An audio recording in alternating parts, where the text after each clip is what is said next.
Why is it we can never impress our children? I'm a writer, and a few years ago when my first book came out, I was really excited, and I really thought my son would be, and he would want to read it. And, he was like, cool, Dad, whatever.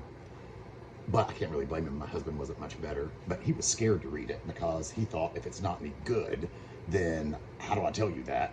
So it took him a while to read it. Everybody had read it. Family, friends, had like fans by then that were messaging me saying, please let this be a series, which it became.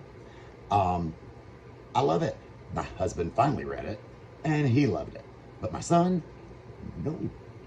Then this summer, uh, late summer, he read it, picked up the first book and read it. And he made me feel so good because he said, Dad, I really like your book. It was so good. And I was like, oh, thank you, son. I should have known that I never actually saw him with the book in his hand. But I was like, oh, son, that makes me feel so happy. Thank you. And I kind of assumed he would start reading the others because there, by now, are four in the series. has not has not read them. So the other day I asked him, dude, did you really like my book? And he said, yeah. And I said, did you really read it? And he said, yeah. I said, well, why have you not read what happens next? It's a continuing story. And he said, as if I'm the dumbest person in the world.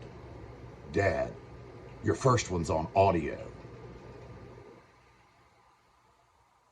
Oh, so sorry that your fingers are so delicate that turning a page might crack them open and make them bleed. You listened on audio.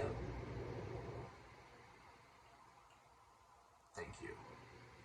I appreciate the support, son. I'll never impress that boy.